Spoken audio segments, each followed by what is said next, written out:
On this 12th day of June 2013. My name is Boni Tunya. And my name is Edith Kimani. What a pleasure to have you with us. This afternoon, we're following up on the sharp reactions that the senators had to the President's assent of the Division of Revenue Bill.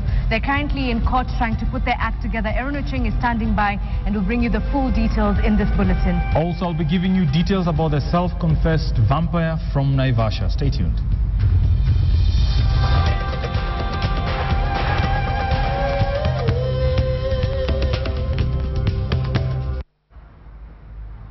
Well, the Senate is at this hour still trying to put its act together before moving to the Supreme Court to seek the interpretation of the highest court on the presidential assent to the controversial Division of Revenue Bill. Senators want their House senators say their House has been overlooked and the National Assembly has had the last laugh in the controversial bill. Our senior reporter Aaron Ocheng is at the Supreme Court with the very latest. Now, Aaron, what more can you tell us on this? I understand that they haven't filed the petition yet, the senators. Yeah, right. Edith, they have not yet filed a petition because they were here in the morning in a closed-door session at the Senate, and we were thinking they are probably drafting the petition before they bring it over here at the Supreme Court. But we haven't seen them yet. Probably they are still putting the act together, or probably there is a consensus not to file this particular petition. That is just my guess. But they were expected to be here in the morning. That is from the communication that they had sent yesterday.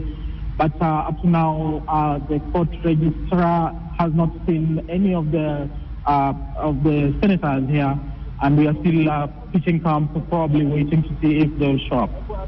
All right, Aaron, it seems like they might be trying to broker a deal with the governors outside of the courts, but what other options do the senators have with regard to this? Well, some of the senators, I understand, have moved to a certain hotel still here in Nairobi, and they're meeting governors who have come from the counties just to follow up with what happened yesterday, the presidential assent. But just to answer you, the other option that is probably to speak with the president and see if they will be able to agree on this particular matter, and also speak with members of the National Assembly to see whether or not they are going to get a consensus on this matter without involving the judiciary. All right, thank you very much, Aaron Ocheng. Remember, he is following those proceedings outside the Supreme Court. The senators, we understand, have not yet filed their petition, but of course, any developments that occur, you will be the first to know. Tunya. Right, moving on from matters of the revenue allocation and this division bill, we'll go to matters of integrity now, and we've been having an integrity conference currently taking place in Nairobi, and Asha Mwili joins us live with the very latest from that particular conference. Good afternoon, Asha. Afternoon, Tunya. It's actually quite a coincidence that while the senators are at the Supreme Court trying to file that petition here, it has been all about leadership and integrity at the Kenya School of Monetary Studies, and senators were actually supposed to be present at this conference where the President Uhuru Kenyatta and his deputy opened this conference for the delegates to discuss how to curb corruption in Kenya, especially now when the government is being reshuffled, reorganized by the President. And President Uhuru Kenyatta, of course, in his speech gave quite interesting talking points on how he plans to fight and prevent corruption in his government. Let's just listen in. Through these efforts, corruption remains rife in our public institutions, and more remains to be done. Ladies and gentlemen, I wish to state very clearly today that my government will not tolerate corrupt public officers. I remind all that the authority assigned to them is indeed a public trust. All public officers have a responsibility to serve the people rather than themselves. I expect all public officers to abide by the guiding principles of leadership and integrity, which include selection on the basis of personal integrity, competence, and suitability, selfless service based solely on public interests, accountability to the public for decisions and actions, and discipline and commitment in the service of the people. As I pointed out in my message to Kenyans during the Mandera Day celebrations, corruption remains a major hindrance to our progress and must be contained. My government is therefore... Words from the President from here, the National Conference on Leadership and Integrity. Interesting to note before I come back to you in studio is that almost all the cabinet secretaries were in attendance here. So perhaps that is a message that President Uhuru Kenyatta and his executive team is trying to pass to the nation concerning corruption. But all the details from here, I'll be bringing over to you, of course, 9 p.m. and 7 p.m. our subsequent bulletins. Edith Tunya, back to you. Many thanks, Asha, for bringing us that update about the Integrity Conference currently taking place in Nairobi. And indeed, we'll be getting more of that in our subsequent bulletins. Edith? Well, thank you, Tunya. From integrity to another issue which has been brewing, which is the pay for civil servants. And yesterday we saw a big protest outside Parliament led by Boniface Mwangi. He led a group of activists to the first Occupy Parliament demonstrations, and the country was stunned. The shocking effect of bloodied pigs in front of Parliament gates was both unexpected and therefore much talked about. The use of pigs to depict leaders, an animal deemed filthy and greedy in both the religious and cultural context, carried the message loud and clear. Now, scholars argue that heavy or shocking imagery is particularly effective in cases where a cause has few followers. Perhaps this is why Mwangi led and then helped organize a handful of graffiti artists to spray murals depicting members of Parliament as vultures. Remember that? Another deliberate symbol. The vultures were used in the teething stages of the salary debate in the previous Parliament. Mwangi, together with no more than 20 people, got Kenyans talking about the issue. And then there were the coffins, a symbolic protest by Mwangi and a few of his colleagues against MPs' proposals to have taxpayers pay for their state funerals. But how effective are these protests? Well, in 1922, Mary Nyanjiro successfully roused people into active resistance after she led a group of women, all of them naked, to a police station to try and secure the release of nationalist leaders, among them Harry Thuku. Nyanjiro died in the violence that followed, but her cause were carried on by others. Wangari Maathai played off the same script in 1992 when she stood naked with a group of women at Freedom Corner demanding the release of political prisoners. The women, Maathai included, were beaten senseless, but eventually they secured the release of the prisoners. In Serbia, it only took an oil barrel and a baseball bat to show how disgruntled Serbs were with their leadership. A picture of Serbian dictator Slobodan Milosevic was taped to a barrel, and in half an hour, reports say shoppers and passers-by were queuing in their hundreds to take a swig at the man they were too scared to criticize. In Ukraine, several women braved the winter cold in scantily dressed clothes to bring to the fore the issue of sex trade in the country ahead of the Euro 2012 football tournament. They were seen as a joke, but they did get the world talking about their cause. And so yesterday, a lot of people were asking how symbolic is Operation Occupy Parliament. Well, we'll leave that for you to decide. A technical working committee is currently meeting to discuss the formulation of guidelines for the management of gender identity disorder, a condition brought to the limelight by transgender activist Audrey Mbugua. Audrey arrived at the Kenya Medical Practitioners and Dentists Board, where the technical committee is meeting to present her submissions. The establishment of the committee, which comprises representatives from various institutions and human rights bodies, as well as healthcare practitioners, was informed by Audrey's attempt to secure a sex assignment operation in 2009 at the Kenyatta National Hospital. A team of doctors referred the matter to the board, and once the technical committee's report is complete, it shall be presented to the Medical Practitioners and Dentists Board for consideration. Audrey Mbugua hit the headlines recently after she moved to court seeking to compel the Kenya National Examinations Council to change the name on her certificate to reflect her transformation from male to female. We were making contributions to an initiative by the medical board in which the transgender community in Kenya, was advocating for the formulation of national guidelines for the management of gender identity disorders. So we made some submissions to the technical working committee or group that was tasked with that endeavor. And today now I've officially handed over the applications, the contributions. We hope we will have acceptable guidelines, but we are grateful for this.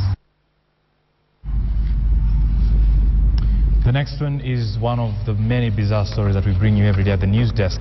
The self-confessed vampire Joffrey Maderi, alias Fongo, has been charged with the murder of Miriam Wairimo, who died on August the 29th of 2008 at Kihoto area in Naivasha. Joffrey was arrested 5 years ago after he confessed to cannibalism. Naomi Wanjiru, who survived the ordeal, appeared in court where she narrated how she met Maderi in Naivasha in September 2008. Wanjiru then told the court that Maderi forced her to take some tablets before drawing blood from her body, which he drank and stored the rest. Maderi then proceeded to bite and chew Esther's flesh while drinking Wanjiru's blood. Wanjiru said that she tried to escape again but was hit in the face, and then Maderi raped her before turning to the other woman. The hearing of the case continues on October 30th this year. Elsewhere, days after the British government agreed to pay 2.6 billion shillings to over 5,000 Mau Mau victims for torture during the colonial period, more freedom fighters are emerging, also claiming compensation. Now, the Talai community, a sub-clan of the Nandi, has started gathering relevant legal evidence to file a compensation case against the British government. Well, the elders from the community claim they have enough evidence that the British colonialists tortured members of the community and drove them away from their land. They say they have since colonial times lived as squatters. The clan, through a constituted council of elders, claims Koitalel Samoei led Nandi resistance against the British entry into the country. The strong resistance lasted 10 years between 1895 and 1905 when Koitalel was killed. Hawa Waingereza ambao walitoka maili mingi kutoka ule Uingerezani mpaka hapa Afrika na kutupika na kutukunyanyasa na kutukuchukua mashamba yetu pamoja na ng'ombe. Na sasa imefika wakati tunataka compensation. Ile kitu tunataka Waingereza tufanyie, aliua Samoei na kuchukua kichwa yake. Na kabla hajafanya chochote, tunataka kichwa ya Samoei irejee hapa nyumbani bila taswisi yoyote, kwa sababu tumefanya mpango na kuna watu wametafuta na hiyo kichwa iko. Na hao wazee wote ambaye waliweka kizuizini watatu na Samoei, tunataka ritaa kulipia sisi. Let's jump from there to Kijabe, where operations in one of the largest and busiest referral hospitals in the country, that is the AIC Kijabe, could be grounded due to the status of the roads leading to the mission hospital. Delivery of medical supplies and arrival of patients, mainly those involved in road accidents, have been adversely affected by the status of the roads, some of which have caved in. The hospital's woes started 2 months ago when a bridge on one of the main roads from the Mai Mahiu Nairobi highway, which is used to ferry supplies, collapsed. Now the other road from the Nairobi-Nakuru highway is facing similar predicaments, and the hospital management has raised the red flag, noting the lives of dozens of patients admitted at the hospitals are in great danger. The hospital currently serves over 120,000 patients annually and is ranked second after the Kenyatta National Hospital. Ndio wanapata shida sana juu sasa hata kani ambulance. Obviously ambulance ni ya kupeleka mgonjwa haraka haraka. Sasa ndio inakuja polepole zaidi juu unaweza leta haraka haraka akufie kwa njia. Last rainy season, with the flooding that came about, this bridge was washed away, and that has caused a lot of difficulties in the station and especially the hospital. Former South African President Nelson Mandela remains in hospital for the 5th day today after being admitted last Saturday for a recurring lung infection. South African President Jacob Zuma appeared on state television yesterday, assuring an uneasy nation that Mandela, whose condition has been described as serious but stable, is getting the best care from the doctors. Mandela's latest hospitalization is the 4th in 7 months. Security at the Mediclinic Heart Hospital in Pretoria remains tight, with armed police stationed outside the facility. Mandela, the world's most celebrated statesman, has not been seen in public since the World Cup final in South Africa in the year 2010.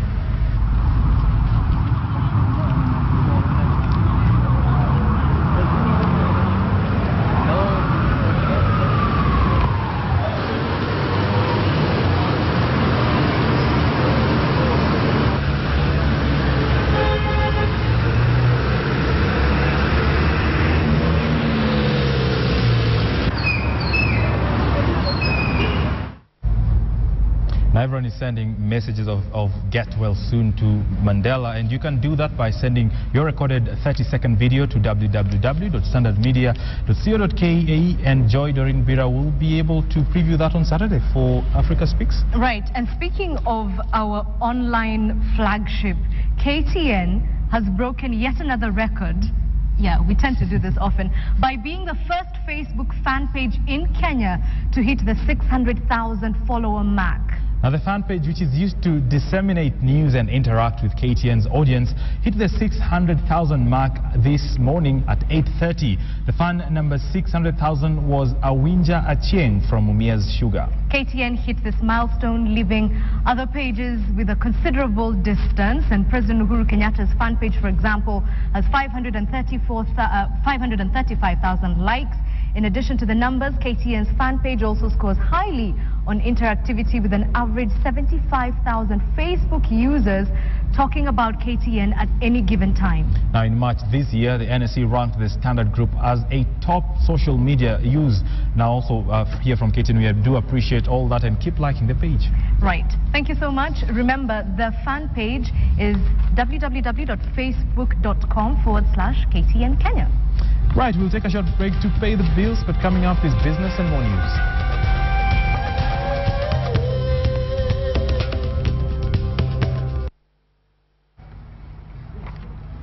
Welcome back to KTN News Desk. 4 people died and 7 others are missing after a vehicle they were traveling in was ambushed by armed militia in Ogai, that's in Mandera County.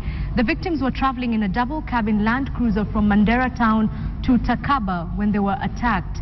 Takaba OCPD Joseph Tenai said the driver of the car slowed down at a rough intersection where bandits then sprayed bullets, killing the 4 and injuring 2 of the passengers. Those killed were 2 school children and 2 young men who are yet to be identified. The injured passengers are getting treatment at the Takaba District Hospital. The OCPD also added that it is not known if the missing passengers managed to escape or if they were kidnapped.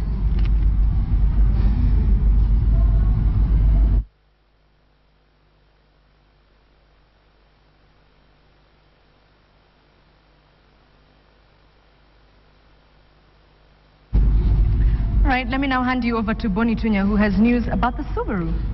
Oh, I wanted to call it Subaru, now that you call it Subaru. But anyway, moving on, before we get to the Subaru or Subaru, whatever you call it, let's take a look at factors to watch in the African markets. We'll start with the Kenyan markets right now, where the Kenyan markets dropped on Tuesday to a 5-week low as investors continue to book profits on this year's rally, while the shilling weakened as oil importers bought dollars. Elsewhere, let's go down south, and South African stocks fell sharply on Tuesday, with the benchmark index booking its biggest one-day drop in nearly 2 years. After 5 major central banks are banking down from aggressive stimulus sparked global sell-off in South Africa's rand that clawed back its way up from 4-year lows. Now, the government bonds also recovered from an earlier sell-off on Tuesday after domestic factory output data beat the market expectations.